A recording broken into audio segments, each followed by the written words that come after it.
It's my pleasure to discuss one of the colors made by the Cambridge Glass Company here this evening with you.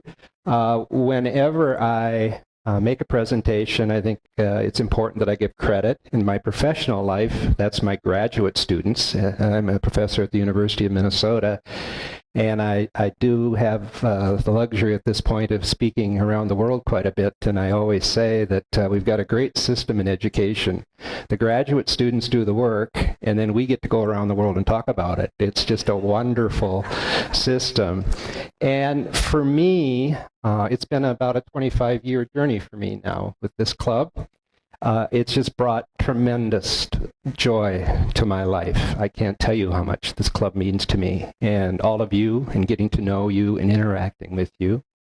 As far as the education part, I have to give credit to my mentors in the education area, and that would be the people that are working here in the recording now, Dave Rankin and Frank Wallenhop. Most of the time, they've been patient with my incessant questions and have been willing to share knowledge.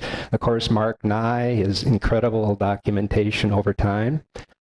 And Lynn Welker, who is always so generous in sharing tidbits of information that he's gotten along the way.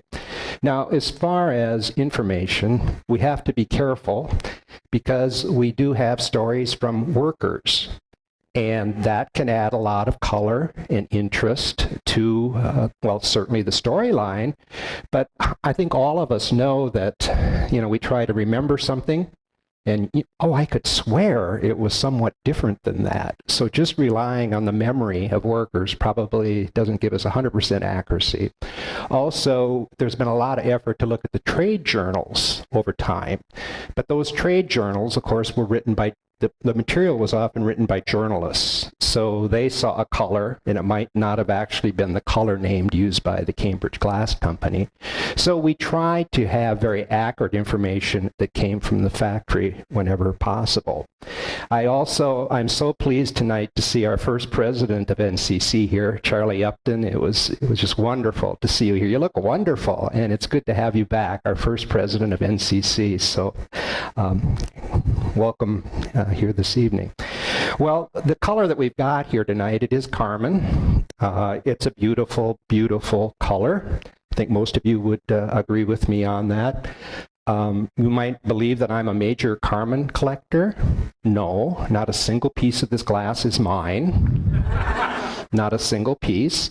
All but 3 pieces belong to very good friends, Bill and Joanne Lyle from Columbus, Ohio. So Bill and Joanne, would you please stand up and get recognized? So guess what Bill and Joanne have been busy, maybe Joanne, I hope you got Bill in the act, what they've been busy doing this week, washing glass and packing glass. And so thank you very much it's always risky when you're transporting glass, and they have it for us here tonight. There are 3 pieces that I borrowed from the museum, and we'll get to those in a minute. Yeah. It's the second time I've heard that they can go. Where's Cindy? Okay, I'm going to have a little bit of review here on how this color came about. Henry Helmers, if any of you by chance have read my articles in the Crystal Ball about some of these colors, Henry Helmers developed the dark transparent colors of the 30s. Now, Henry was born in 1897 in New York City. He served in World War I. He graduated from the University of Michigan with a degree in chemical engineering. So he's a college-trained man. Michigan's okay, huh? He graduated in 21 after serving in World War I, so he was 24 years old. He graduated from college. He was immediately employed by the Acro Agate Company in West Virginia. Oh, thank you. I was going to say, that means marbles. And he remained with them for 9 years. So from 21 to 1930, when he came to Cambridge and did some special stuff that we appreciate today. He was a marble man and got all his experience with colors with marbles. He was hired by Cambridge in 1930, so he was only 33 years old. And again, the gigantic impact he had. Now, in 1930, when he arrived, many of you would be aware of the colors that Cambridge was making. Light emerald, peach blow, amber, gold crystal, willow blue, and probably a little bit of Ritz blue and topaz. They're all the light transparents. Those light transparent colors, and apparently those were the good sellers and popular in the 20s. When he arrived in 1930, no more than a year later, he launched the color Carmen. It was his first color of the dark transparent colors that he launched. He followed it shortly with amethyst, a few months later with royal blue, in the fall with forest green, at holiday time, heather bloom. And so 1931, that 1 year, he introduced 5 of these transparent colors, 4 of them dark, plus heather bloom. He also came up the next year in 32 with Crown Tuscan, which was a fabulously successful color for the Cambridge Glass Company. So he was only at Cambridge from 1930 to 32. So the impact in that short period of time, he was not involved directly with the development of Moonlight Blue in 36, Windsor Blue in 37, or those other transparent colors that were used for the Caprice line, La Rosa, Pistachio, and Mocha. So again, it was a very short period of time, because in 1932 he was rehired by Acro Agate, because they discovered the marbles was a seasonal business, right? I mean, I played marbles in high school. There's certain times a year you don't do that. So they learned that they could make a pretty good income for the company by making children toy dishware. So they hired Henry back to produce something more than marbles. 3 years later, in 1935, huge change for Henry, because he's hired by Aladdin Industries. And he was hired to be their glass house superintendent. So he was moving up the ladder. Aladdin, what's the color? Alicite, you've got it. Now people say it's the same formula of Crown Tuscan. It's very similar, but actually that's a tank glass, and in Cambridge's pot glass, so the formula is somewhat different, but there's a similarity, and it was produced, the formula, by the same man, Henry Helmers. Well, just to wrap this up then, he was with them for 3 years, and then in 1942, he went to the Lancaster Lens Company, did special glass for signal lenses and wing lights for the military. You all know what was going on in 42. During that 4-year interval, he was with Lancaster Lens. He spent 1 year in Washington, D.C. with the U.S. Tariff Commission to allocate equipment and supplies to domestic manufacturers. So wouldn't it be ironic if by chance he was the one that was allocating the raw materials that forced this color to be closed down in 1943? I mean, that's just conjecture, but you can tell the stature of this man nationally as far as abilities with these materials. In 1946 then, after the war, he moved on to Owens Corning Fiberglass in Newark, Ohio, and he spent the remainder of his career, another 19 years, working with fiberglass, glass fibers for construction materials, and glass furnaces. So he kept on moving along into these newer areas. So he must have been just a brilliant, brilliant man. He also consulted with some other countries, Heisey, Alexandrite, he was involved with developing, Ericsson, Louis Glass, Fostorial, and Federal. In those days, it wasn't like today where everything was so tight and everybody was ready to sue everybody, although there was a little of that went on then too. Henry passed away in 1978 at 80 years of age, a good long life. One daughter, she had no children, so there's no descendants of Henry Helmers. So, this color, introduced in February 1931, that's 82 years ago. So 82 years, Jim, you're probably the only person who remembers when it was introduced back in 1931. You got to tease that Finley to keep him in line, I tell you. It was the first of his dark colors. It's the ruby glass of the other manufacturers at that time. The ruby red color tends to have a harder look, I think, to many of us, whereas there's more of a warmer tone to most of the pieces of Carmen. There's some of them that have a little bit of a yellow cast. But I think if this color, generally speaking, it's probably the true color of ruby when you think of the gemstone. It's not, a garnet is a darker, harder stone color. I think this probably is pretty close to the color of ruby.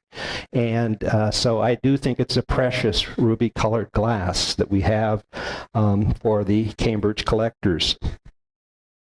Some of the pieces tend to have this, well, the lady tends to have this yellow leg that sticks out, and quite a bit of Carmen does have that yellow cast in some of the areas.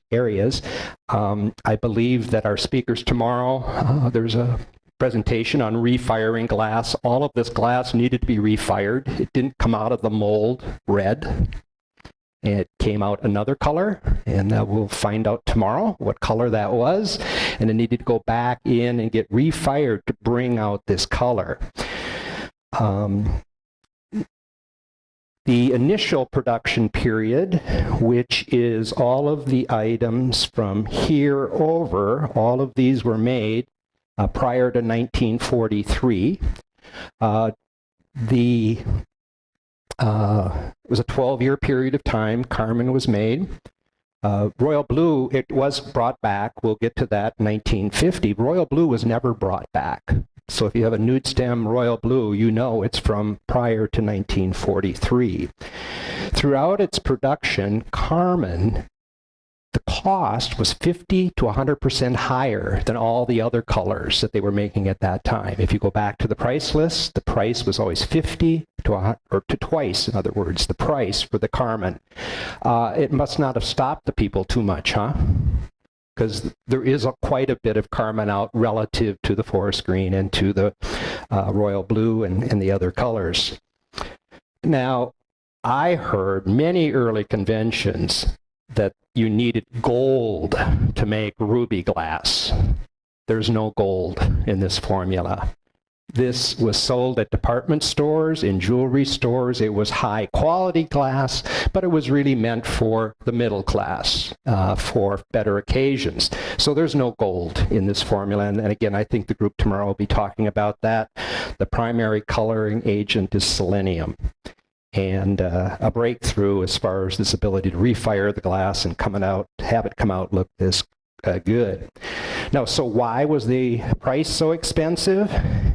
Many of the formulas in Helmer's batch book and other batch books from Cambridge, about 50% of the formula was cullet, was reused glass. They chopped it up, ground it up, and started over with it because it was rejected. So again, that'll probably be talked about tomorrow. Maybe the reason was getting the color accurate was so difficult that they had to reject a high rate of it. The word Carmen, does anybody know a direct tie with the word Carmen and red or ruby? Anybody? I could find none anywhere. I looked in the dictionary. Carmen is it's a common word used in the Spanish language. Two meanings: a country house with a garden or villa, or a song or poem. It's also a common name for regions in Argentina, villages and provinces, that type of thing. Carmen is a name, and it's both a male and female name in Spanish. Jim.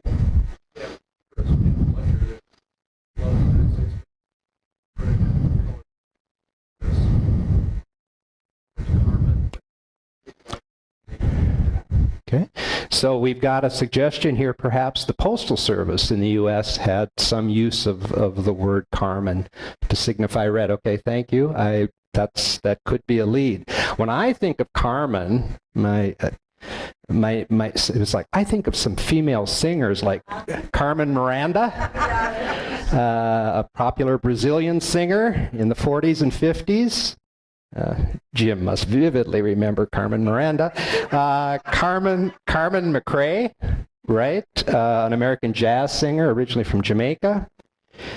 But more than likely, I don't know if anybody has any other evidence, more than likely, what is the other Carmen that's so...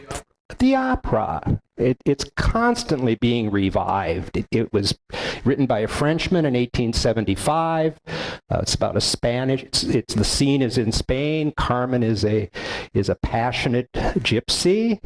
So it's an operatic love story, you know, tragic, thwarted love, and all of that type of thing. So that would be a guess on my part that perhaps it was due to the opera and all the passion associated with that. Well, the last thing before we go into talking about some of the individual pieces of glass, I'd like to just talk a little bit about the era. And it's mind-boggling to me, the challenges that the Cambridge glass factory must have had producing for the public during such a traumatic time in U.S. history. So World War I, 1914 to 1918, followed by the Roaring Twenties, right? Automobiles, the fancy automobiles, motion pictures, radio, jazz music, dancing, Art Deco. It was a pretty wild time. It's a time that Henry Helmers was at Agate making his marbles. It's also a little bit ironic that it's the Roaring Twenties, and it really was in London and Paris in particular. What did we have going on to kind of dampen the party in the U.S.? Prohibition. And of course, you can imagine how that went and why it was abolished. The well-to-do got access to their alcohol because you could come from Canada or Mexico or Europe. So the middle class or lower class got a little sick of that. Why do only the rich people get their alcohol and we've got to drink moonshine? But it was during the Prohibition. Interesting on that, that was eliminated in 1933, just 2 years after Carmen was released. And of course, if you look at the catalog, there's this explosion of drinking type things, decanters and cocktail shakers, as soon as that Prohibition was abandoned. And FDR was inaugurated in March of 1933. Later in 1933, I think it was December, the end of the year, they abolished Prohibition, and his line after he signed the bill, FDR said, "I think this would be a good time for a beer." What a guy, huh? And you can imagine how much that the working class people liked hearing that from their president. The Great Depression, the stock market crashed. October 29th, 1929, just before Henry came to the factory. Unemployment peaked at 25% in 1933. Difficult times. Any of you from Texas, Oklahoma, Kansas, Nebraska, those states, it was the Dust Bowl. The 20s, those states had all kinds of moisture like they had never had before. The rain was there, and people moved from the east to those states, and they were wiped out and had to leave. Very difficult time. So in 1931, the color was introduced, but shortly after that, many things happened around the world. 1933, just 2 years after Carmen came out, in January, Adolf Hitler was appointed Chancellor of Germany. FDR was inaugurated president in March of 1933. March 20th, the concentration camp named Dachau was constructed 10 miles northwest of Munich. Have any of you been there? I have never, I could hardly breathe. I was sobbing so hard in touring that concentration camp. It was such an incredible emotional experience. I'll never forget it. Like even now I get choked up about it. Anyway, lots of things were happening. October 17th, Albert Einstein arrived in the U.S. as a refugee from Nazi Germany. 1937, Japan wins 2 battles in China. They were moving heavy on China. And it turns out, I think the research has documented this stuff that some people like, called japonica. It has, japonica is Japan. And of course, many of the pieces are signed with the Japonica label. So I think our research suggests this came out in 1937, just as Japan decided they needed to take over China. So the timing might have been a little bit bad for our marketing. So I think the pattern did not, or this decoration did not stay in the Cambridge line for a long period of time. In 1938, Austria was annexed by Germany. November 9th in 1938, for glass collectors, Kristallnacht. The Jewish shops and synagogues were smashed, looted, burned, and destroyed throughout Germany in 1938. 1940, France surrenders to Germany. The bombing of London begins. 1941. First, FDR and Churchill got together. Thank God, right? Thank goodness they did, because we didn't want to mess internationally. But yep, December 7th, the Pearl Harbor was bombed by Japan. December 8th, we declared war on Japan. December 11th, Germany and Italy declared war on the U.S. So we were in the World War. So in 1943, with the shortage of materials, all effort in the country going that way towards the war effort, Carmen, as well as many colors and lines of Cambridge glass, was discontinued. Of course, just a year later, in 1944, the Normandy invasion, in 1945, many things happened. FDR passed away in April, Victory in Europe Day, VE Day in May. August of 1945, the atomic bomb was dropped by the Enola Gay in Hiroshima. And then August 15th, we had VJ Day, Victory in Japan Day. So that, I just thought, putting it in context, what a challenge for this company with all of that going on in the world to try and have a product line that would be popular with the public. Well, the items that I have up here now, I've listed or laid them out in the order that they're presented in the 32 to 35 catalog that I'm sure most of you have. So I don't know if it's exact order of introduction, but there is some rhyme or reason here. One piece that I did not request was the cut wild rose punch bowl. It's a big piece of glass, and it is one of my most prized pieces in my collection. It was a piece I had to have. It's breathtaking. The cut wild rose punch bowl on the pedestal. What an incredible piece. And when I have guests to my house, it's the first thing they wow, what a piece of glass. There's a 3400 line. And you know the distinctive features as far as the lines in the 3400 line. Again, in that era, the early 30s, many of the pieces are signed with the C and the triangle. Now, many of you know that these two bowls came from the same mold.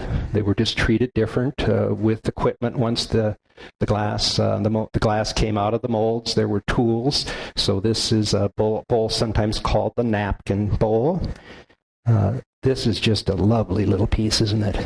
One of my favorite blanks of Cambridge glass is a 3400 Ivy ball with the opening here on the side. Yes, I know it's even maybe a little bit sweeter with japonica, but I think it's fine with a nice, very nice ruby color like this.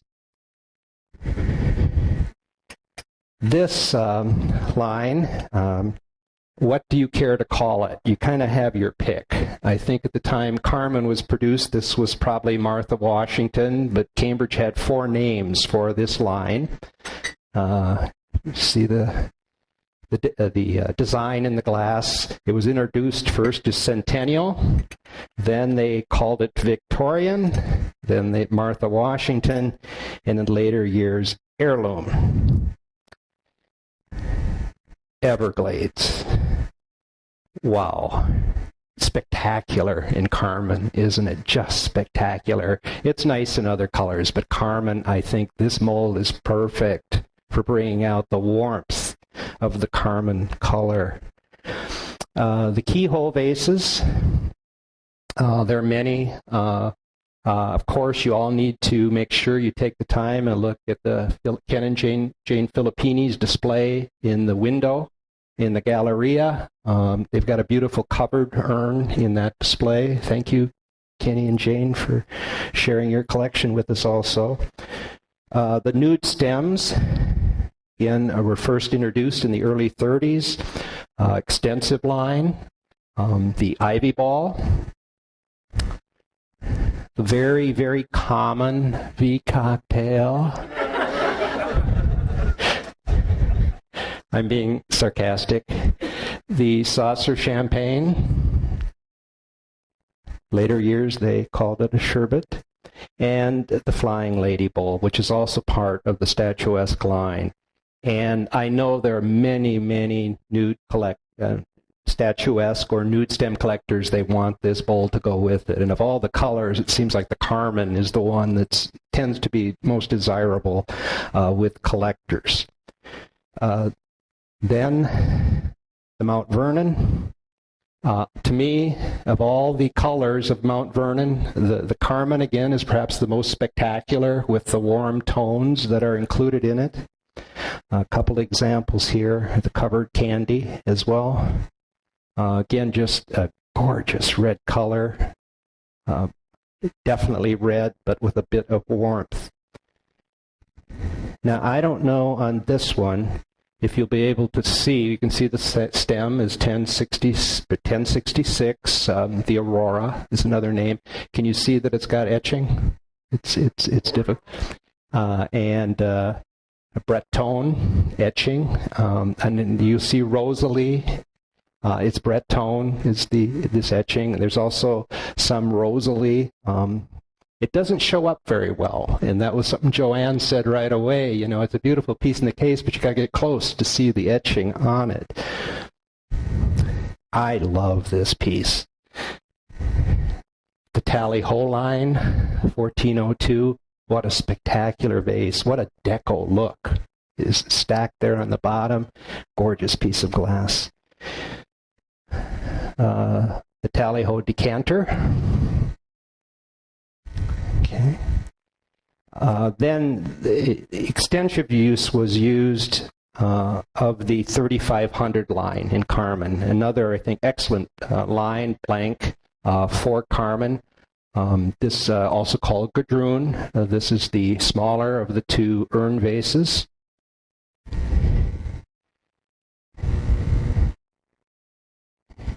And again, I can't help when I think of a piece of glass like this, Frank, as far as refiring it, I just, the effort and to get that color. So again, the program tomorrow should be excellent for all of you to take in on the refiring process. But how they did it, such a huge, a beautiful piece of glass. Then there's the Nautilus, the 3450, line. The Nautilus, those ridges. Of course, there's the vases as well. And many other pieces.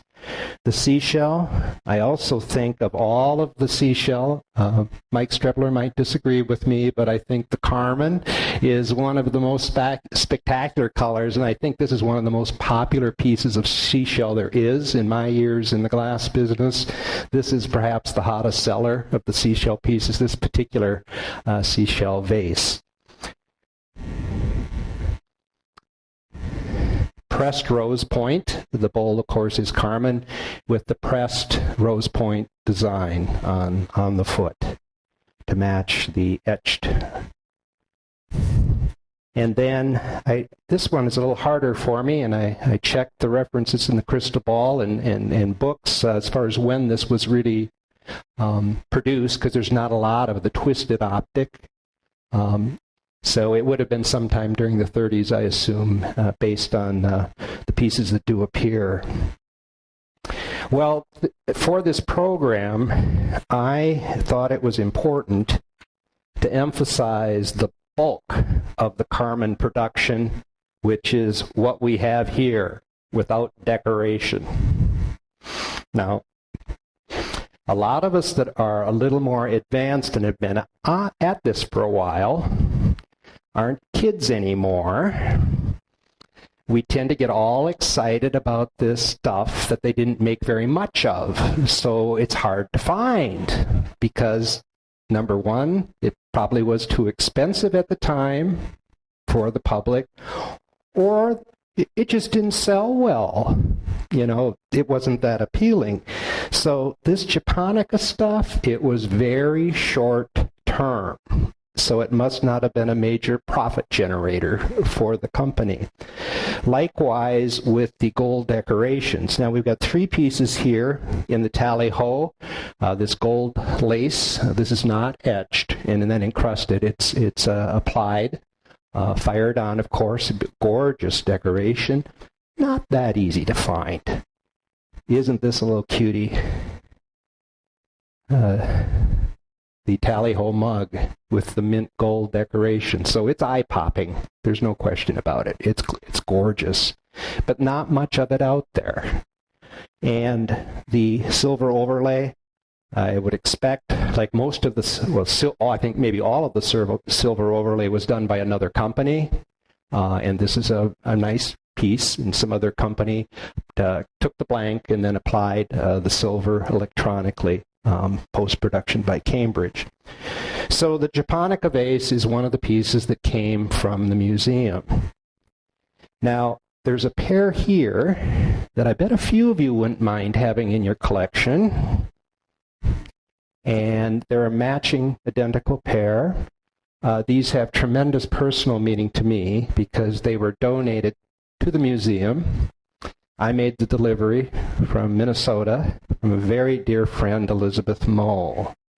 And Olaf and her husband, was her husband, and Elizabeth were regular attendees at the convention at when it was held at Old Shenandoah. They never attended the convention here at Pritchard Laughlin. And so she decided she wanted to donate this pair of vases. So Cindy Art refers to them as Olaf and Elizabeth.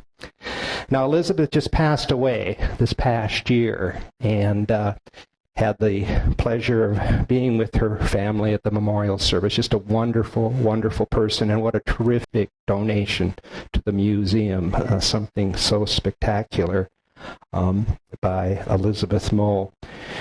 So, everything here, again, is prior to 1943. Cambridge in 1950, that's after the war, things were probably picking up. They did reintroduce Carmen, and if you look at the 49-53 catalog, there's 2 pages devoted to Carmen. So it wasn't an extensive production as far as number of lines, but they did make quite a few pieces. Obviously, as a swan collector like I am, this is a beautiful bird, gorgeous bird. The 8.5 inch, the 6.5 inch swan, and the 3 inch. They only made the 3 sizes. Now, again, all of these would be what we call type 3 or style 3 swans. The feather detail has been removed from the mold. And again, if it was going to be refired, probably having removed that feather detail would be helpful for the detail not to disappear. So they had those swans were newly introduced in the Carmen color at that time, not in the previous era. There's no red swans in Type 1. They just didn't make them. The Type 2 little one was made in Carmen. They made only the nude cocktail in 1950. The nudes were out of production for a period of time there in the late 40s. Obviously, they came back with a big bang. They made the 1066, both the Ivy Ball and the covered candy in that era. Also, the Pristine line. They brought out I call it the Star Bottom Bowl. It's a pristine blank. It has a pristine number in that era. And the 1321 decanter. Now, some of these decanters in the 1321, maybe some of you have noticed too, that some of them are extremely dark to the point that they're opaque up here in the neck. And it seems like this particular blank, there's more of that than of any of the other colors. They made a few other items in 1950, and you can refer to those 2 pages that are in that catalog. And they had the game set with the heart and the diamond. And then very similar was this lineware, or stemware line, stemware without a stem, so technically not stemware, tuxedo. And it's just got the red foot. They also had the late dark emerald on the feet. So this was 1950. They had these production items back out, reintroduced Carmen. In March 1952 price list and the January 1953 price list, the only Carmen remaining are these, the tuxedo stemware. That's it in 52 and 53 price lists. And by 1953, we haven't picked up any mention at all after that of Carmen being produced, prior to the factory being closed in 1954 initially. But then there was the reopening period for Cambridge Glass from 1955 to 1958. And at that time, they were very fond of making things in the Georgian line. So the Georgian tumblers, both the 5-ounce and the 9-ounce, the candy box and cover. When I was new in Cambridge, I thought it would be cool to collect all the colors of them. I have them. I treasure that little collection. So for a beginning collector, it's not easy to put all the colors together, but it was sure fun. Likewise with the Georgian basket. They just took the tumbler and made it into a handle basket, either with the colored handle or crystal. And again, it took me a long time to get all the colors, but I got the job done with some effort. So a nice collectible, particularly for a beginning collector. They made the bowling pin vase, if you know what I mean. Often seen encrusted rose point. The 1321 decanter, as I said, was being made at that time. Also Sonata, completely new line for the reopen period, oval shape, I think quite unique. The candlesticks, I have a really nice shape to them. So it's a lovely console set. And that was during the reopen period. Also, they had a number of the pristine pieces. They continued making this vase and this one in the pristine pattern, again from the same mold, just finished differently. And the pristine covered candy box. Again, spectacular color, like the gemstone in that pristine box. And then they did a few items in the 4 items in the Cambridge square pattern. One of them is this vase with the crystal square bottom. And they also did a cake plate, a shallow bowl, and this oval bowl was made, just 4 pieces were in the 1958 company price list in Cambridge Square.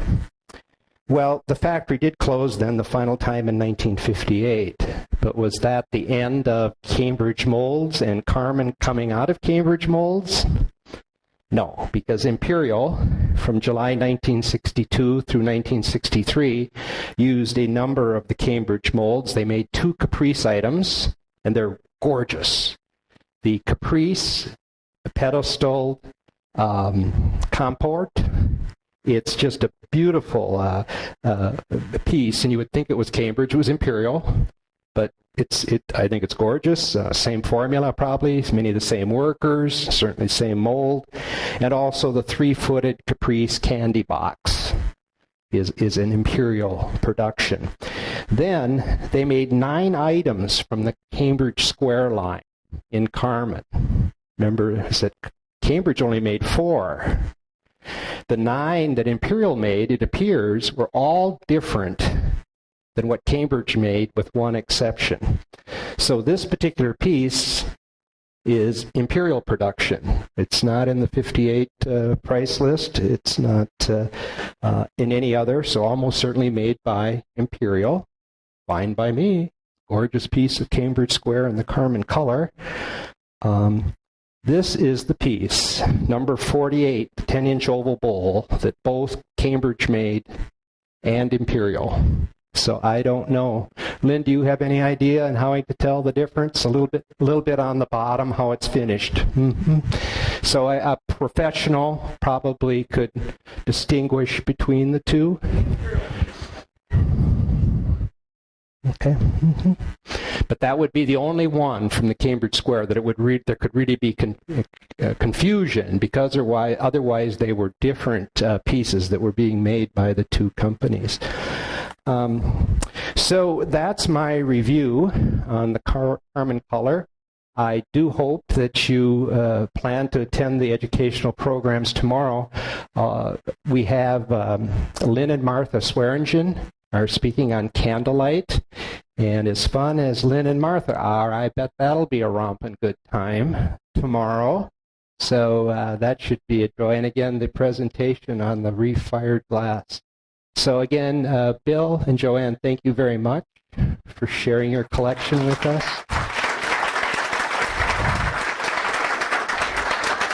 And I'm right on the schedule I wanted to be. We have time for questions. Other than the Gadroon fruit bowl up there, that I've seen cut Adonis. I see it all the time when I go to Kenny's house. Is there any other pieces that are cut? Cut in Carmen. Maybe we should have Kenny answer that question. It's the only one piece of cut Carmen that we are aware of. It wouldn't have been a common thing. Okay.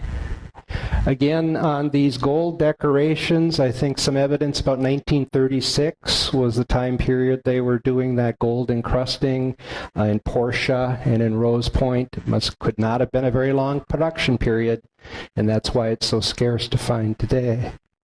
It seems to me that at some point I read that in the war that they changed the formula for Carmen because they were unable to get all the ingredients, and that might account for some of the darker examples that we find. Well, that's one thing. Good question, Dave. One thing I learned quickly, spending time with Bill Corder from the Aladdin Nights. I spent a weekend with him, and he's the one that published the Henry Helmer's book, and also seeing another batch book from a worker at Cambridge.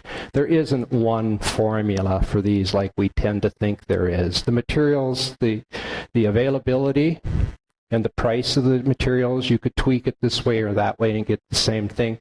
Henry also prided himself that he took some of the previous colors as well as these colors and made some of the pieces heat resistant. So it's not like there's one formula. In particularly the blown thin pieces needed a different formula than the heavy thick pieces. So again, I think there's this thing that there's the one way of making chocolate chip cookies, and we know that's not the case. There was basically a standard formula and a goal. The other thing that became very obvious to me when I started studying glass formulas, a major problem is the raw material in the sand. If there's much iron in that sand, it's a major problem because that iron imparts a green color. and then you had to add things like arsenic to counteract that green color. So again, these formulas, it's not like there's one and one only. So there were some subtle differences. Good question. I think Linda had a question. At least from where I'm sitting, the Carmen at that end appears darker than what I see here. Is there anything that's related to the era that's accounting for it, or is it just the variances in formula you just addressed? Yeah, that's a good question, Linda. I tend to agree with you. There might be some tendency. The other thing is some of the molds are different, so the thicknesses are different. So I don't think that there was any general change in the desired formula type of thing. They optimized what they had. Again, when you're talking refired glass, I don't know. It'll be covered tomorrow. The length of the time the glass is refired might be a factor. But again, this is a later piece, and often this one is quite dark, and some of them are darker yet. So I don't know if there's any clear signal that way. I enjoyed your history lesson with this, and I was wondering if your notes might be available for copy. Yes, well, thank you for asking the question about the availability. I could have had a handout, but I know how that goes. I always lose it if I get at an event like this. So I will be writing an article for the Crystal Ball, and we'll get all the line numbers and all of that in there, so you'll have that information. Yeah. I may be dragging this on too long, but again, Richie, if you think about it, because I think that they were given away to dealers and that type of thing, and if it's going to be a giveaway piece of glass, they might not have wanted to have something that was going to have a high rejection rate, and then it had to be refired, and of course they had finishing on that product. Lynn's got something to add. The Prism sign was the early giveaway. It was the pencil dog, and when you went on a tour of the plant in the 20s, you got a Prism sign. Mm-hmm. It was not a dealer sign. It never was a dealer sign. So they probably then wouldn't use, if it was a giveaway in particular, they wouldn't use the more difficult color to probably give away. A prism sign, it's the prism shaped piece that's got Cambridge engraved, deep engraved in the front. It's a prism sign, is the common. Now on that one, I can't help adding this on because I think we're okay, and I don't seem to be putting too many of you to sleep yet. A special interest to me has always been, living in Minneapolis, St. Paul, is the Crown Tuscan nude stem cocktails. Again, these racy ladies.